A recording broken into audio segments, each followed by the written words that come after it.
Good evening, and welcome to another one of my episodes of A Verse a Day Keeps Islam Away. Today I will be talking to you about science and how it somehow relates in the Qur'an.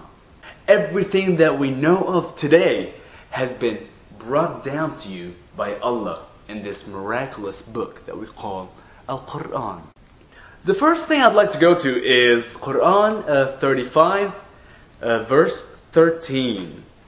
He causes the night to enter in upon the day, and he causes the day to enter in upon the night. And he has made subservient to you the sun and the moon.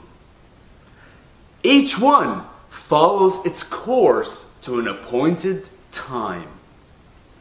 So here we are talking about the sun and the moon, how they each have their individual courses.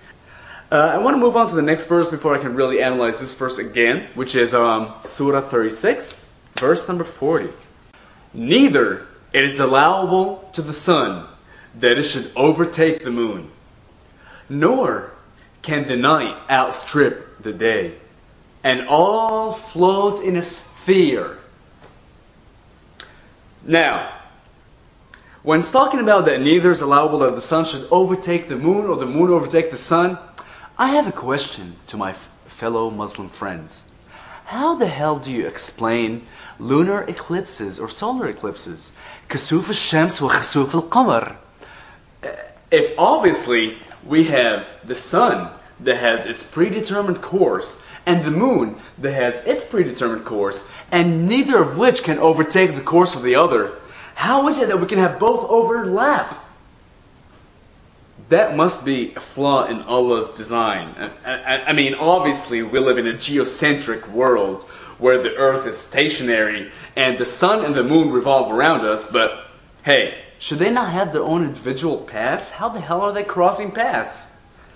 Alright, I'd like to move on to a little bit of the hadith right now. I'd like to start with Hadith al-Bukhari, verse 4, book 54, narration number 482. Allah's apostle said, "The hellfire complained to its Lord, saying, 'O Lord, my different parts are eating each other up.' So he allowed it to take 2 breaths, one in the winter and one in the summer. This is the reason for the severe heat and the bitter cold you find in weather." So now we're explaining the seasons. Why is it hot in the summer? Why does it get cold in the winter?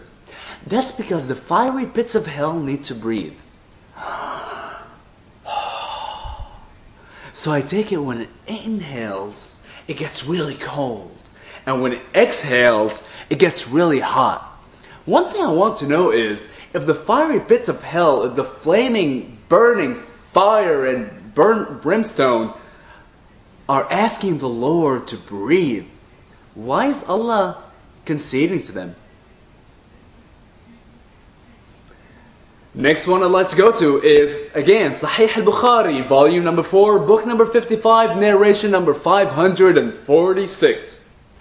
So, Allah's apostle said, "The angel Gabriel has just now told me of the answer. If a man has sexual intercourse with his wife and gets discharged first, then the child will resemble him. However, if the woman gets discharged first, the child will resemble her." This is how you resemble your parents. If your father came first, then you look like your dad. If your mother came first, then you look like your mom. Now, obviously, knowing about the entire misogynistic culture of Islam, I bet you every single Muslim resembles their daddies. And now, I'd like to go back to the Quran and let's review Surah Al-Mu'minun, the believers.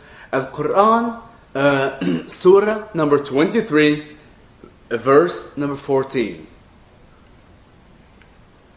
Then we made the seed into a clot. Then we made the clot a lump of flesh. Then we made in the lump of flesh bones. Then we clothed the bones with flesh.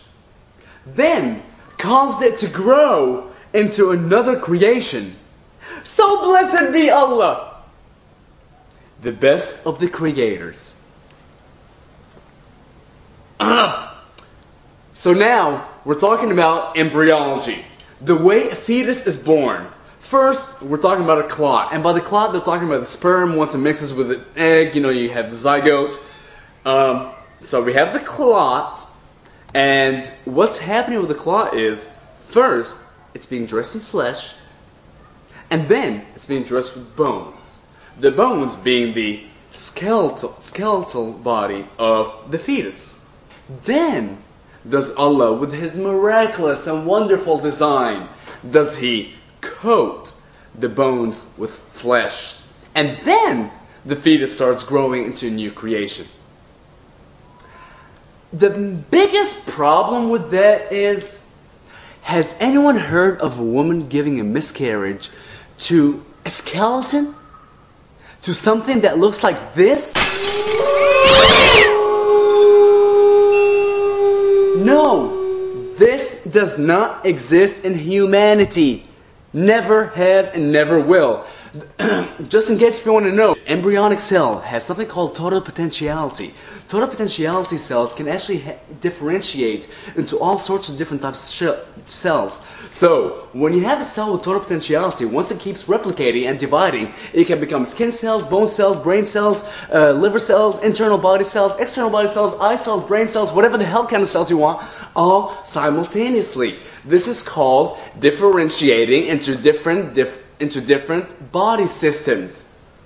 You don't first create internal organs and then you dress them in bones and then you finally follow up with dressing them with flesh. That's just stupid. The last verse I want to go to is Al-Qur'an, Surah number 2, verse number 259. It's a very long verse. I'm just gonna skip to the very end of it because it's something completely irrelevant, just like everything else in the Quran. It does not follow. But going on, 259, very end of it. And look at the bones, how we set them together. Then clothed them with flesh. So when it became clear to him, he said, "Ah, I know that Allah has power over all things." I don't know where to start, or it's possibly just better for me to just end this now, because none of this is science. And for each one of you that has told me that every single modern day invention is written here in the Quran, show me where. Hell, the first idea of a heliocentric universe was even proposed thousands of years before Islam and thousands of years before Copernicus. Why are we going back to a geocentric world? Oh, actually, I just remembered one thing. I'm sure many of you have heard how Muslims say, "Oh, you cannot translate the Quran from Arabic because Quranic Arabic is just so sophisticated, so divine, it's so wonderful that you just cannot translate it." Well, first, today I say bullshit. Arabic is just another language, just like any other language in the freaking world. I want to go back to Surah 36, verse number 40. And all float on in a sphere. Right now, I do want to get a little bit of the Arabic pride here and say, you're not really understanding the full meaning if you're not reading the Arabic. In the Arabic it says, وَكُلٌّ فِي فَلَكٍ يَسْبَحُونَ. So honestly, it really doesn't say that each of them floats in a sphere. It's actually saying they all swim in a sphere. So now we have the sun and the moon not just floating, they're actually swimming. Yeah, that's science. Alright, well that's all I have for today. Thank you for joining, and I look forward to seeing you next time.